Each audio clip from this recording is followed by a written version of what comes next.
അത് എൻ്റെ പേര് ആഷിഖ് നാരായണൻ. ഞാനിവിടെ 2019 ബാച്ചിൽ വന്നത്. ഇപ്പോൾ ഇവിടെ ഫൈനൽ ഇയർ പാർട്ട് 1 ഇപ്പോൾ ഫസ്റ്റ് ഇയർ വന്നപ്പോൾ തന്നെ എങ്ങനെയാണെന്ന് വെച്ചാൽ ഇയാൾ എന്നെ ക്ലാസ്സിലിരുത്തും. ഇയാൾ ക്ലാസ്സിലിരുത്തിയിട്ട് ഡോക്ടറാണ്.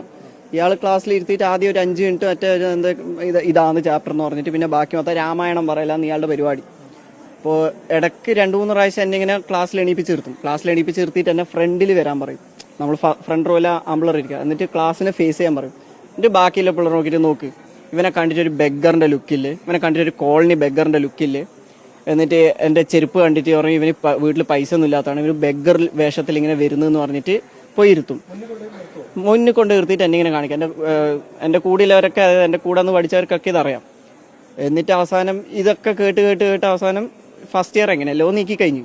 പിന്നെ തേർഡ് ഇയർ എത്തിയപ്പോൾ പിന്നും ഇവനെനിക്കറിയാം, ഇവൻ ഇങ്ങനെ തന്നെയാന്ന് പറഞ്ഞിട്ട് എന്നെ കയറിയ 5 മിനിറ്റ് കയറിയ ഇയാൾ എന്നെ എണീപ്പിച്ചിട്ട് നീ പോയിക്കോ, നീ ഗെറ്റ് ഔട്ട് ആയിക്കോന്നു. കേട്ട് എടുത്തിട്ട് പിന്നെ ഞാനും പിന്നെ പുറത്തേക്ക് ഇറങ്ങി. അവസാനം എൻ്റെ അറ്റൻഡൻസ് അങ്ങനെ കുറേ കുറഞ്ഞു. എനിക്ക് പിന്നെ കയറാനേ മടിയായി.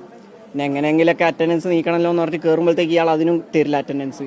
അവസാനം അറ്റൻഡൻസ് ഷോർട്ടായിട്ട് ഞാൻ മൊത്തം ഇരുന്ന് അറ്റൻഡൻസ് ഒരാഴ്ച മൊത്തം 9 to 5 ഇരുന്ന് ഞാൻ എന്താ പറയുക തിങ്കൾ മുതൽ ശനി വരെ ഇരുന്നിട്ട് അറ്റൻഡൻസ് എങ്ങനെയല്ലോ ക്ലിയർ ആക്കിയിട്ട് വൈവ കൊടുത്ത് തീർക്കണം എന്ന് പറഞ്ഞിട്ട് വൈവ കൊടുക്കാൻ പോകുമ്പോഴത്തേക്ക് ഇയാൾ പറയും നീ വൈവ കൊടുക്കണ്ട, എൻ്റെ ആറ്റിറ്റ്യൂഡ് ആരോഗ്യൻസ് ഒന്നും അത്ര ശരിയല്ല, നീ വൈവ കൊടുക്കണ്ട, നീ പ്രാവശ്യം എഴുതണ്ട, നീ സ്വന്തം ഇഷ്ടപ്രകാരം എഴുതുന്നില്ല എന്ന് നീ പറയണം തേർഡ് ഇയർ എക്സാം.